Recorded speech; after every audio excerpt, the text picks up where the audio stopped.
Welcome to Spotlight. I'm Liz Waid. And I'm Nick Page. Spotlight uses a special English method of broadcasting. It is easier for people to understand no matter where in the world they live.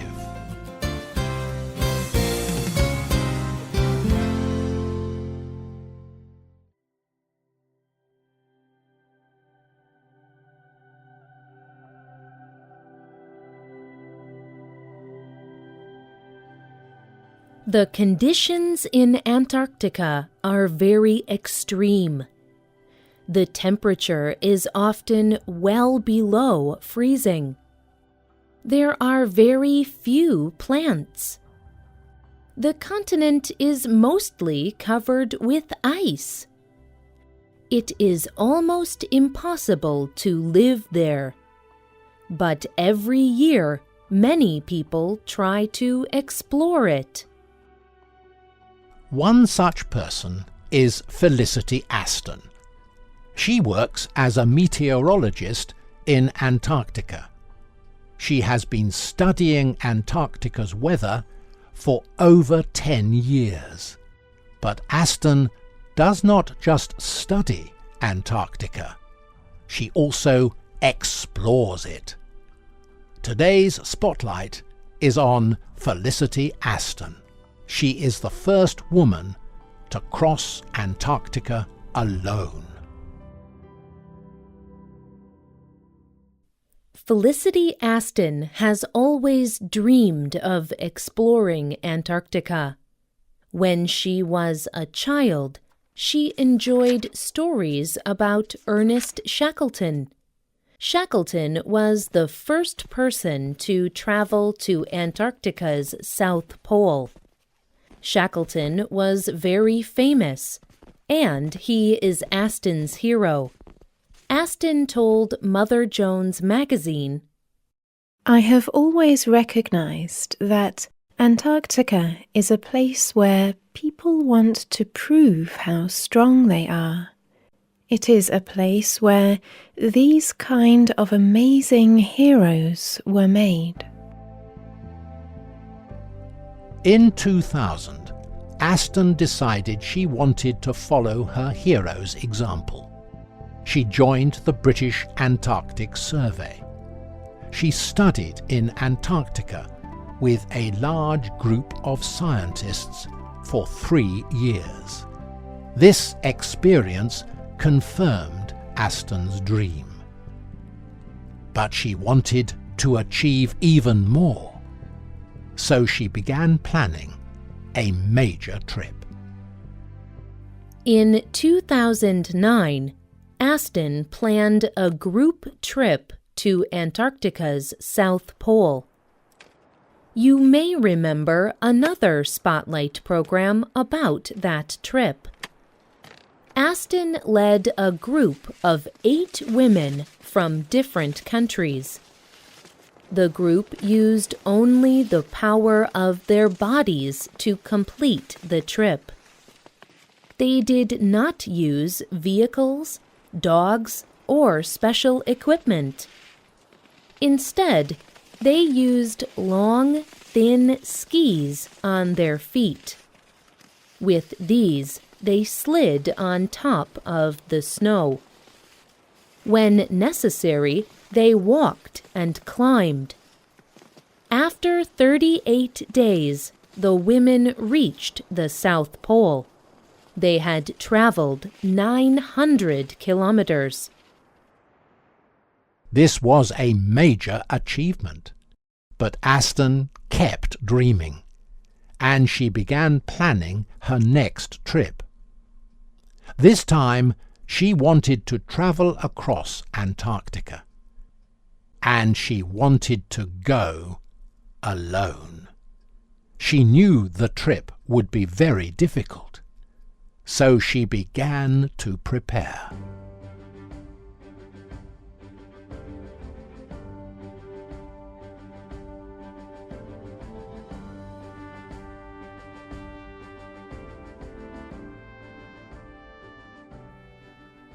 Astin exercised and trained for many months. Like before, she wanted to complete the trip using only the power of her body. So, she trained to strengthen her body. But she also trained her mind. She had to learn how to be happy being alone for a long time. She told the sports news organization ESPN, "In Antarctica, there would be no one to depend on but me. If something went wrong, I needed to know that I could take care of myself." On November the 25th, 2011, Felicity Aston began her trip. An airplane brought her to the starting point.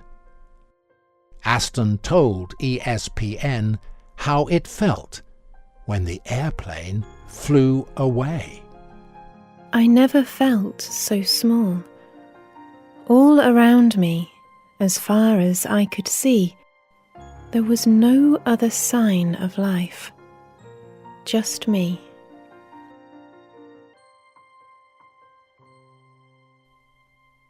For the next 59 days, Astin traveled across Antarctica. Her trip was very difficult.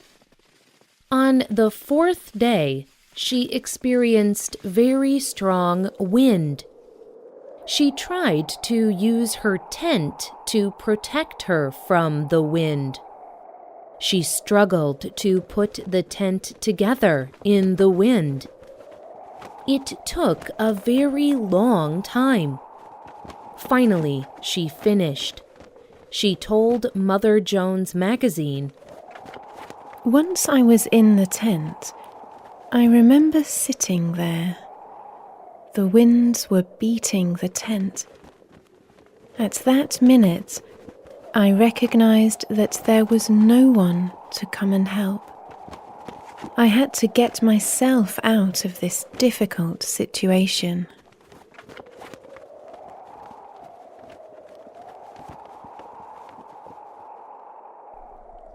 This was not Aston's only difficult day.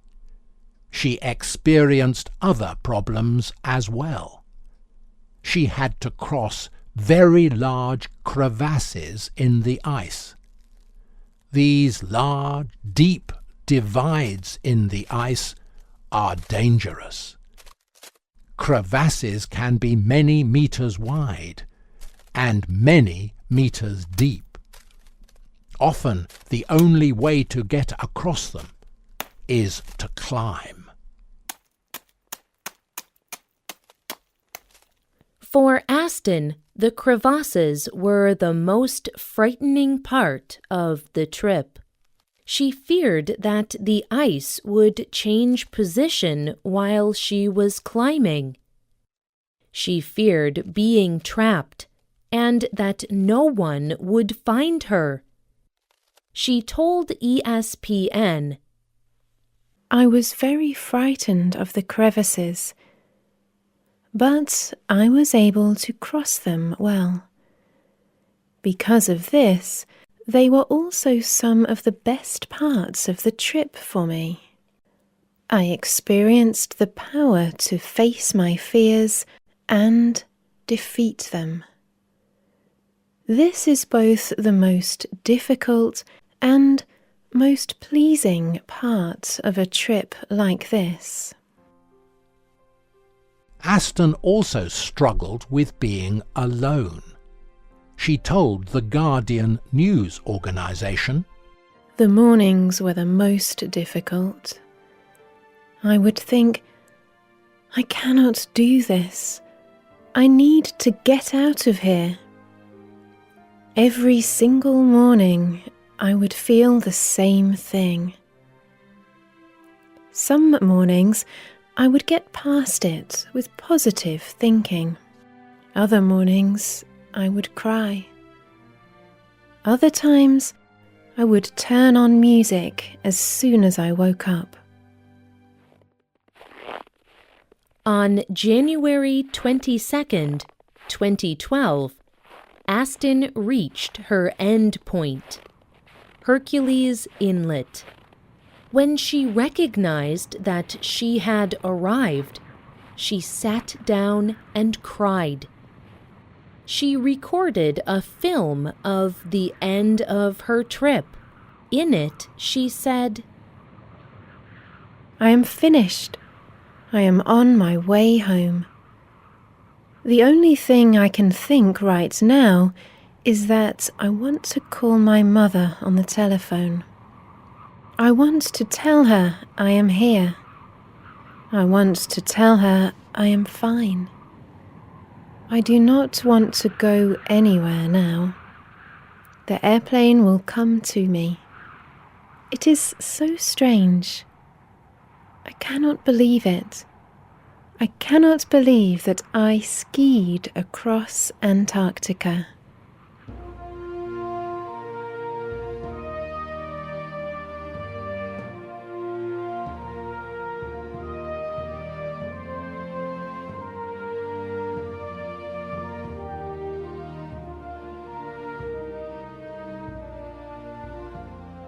Aston's trip across Antarctica was an amazing success. She showed her courage. She showed her physical and mental strength. And she showed her heroic spirit. Eugene Kaspersky runs a company called Kaspersky Lab. His company paid for Aston's trip.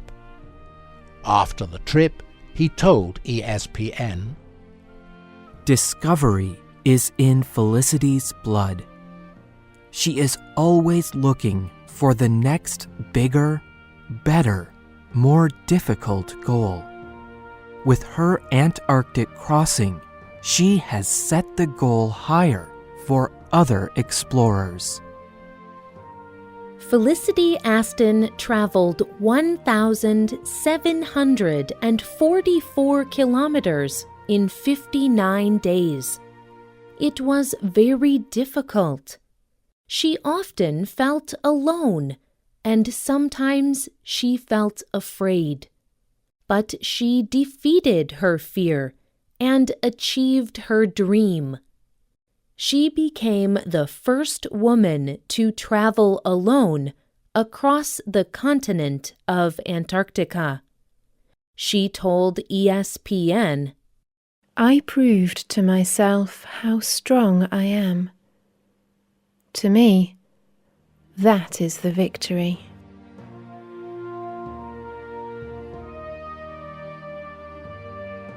The writer and producer of this program was Diana Anderson. The voices you heard were from the United States and the United Kingdom. All quotes were adapted for this program and voiced by Spotlight.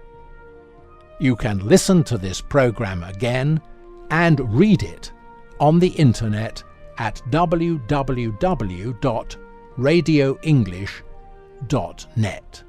This program is called Alone in Antarctica. We hope you can join us again for the next Spotlight program. Goodbye.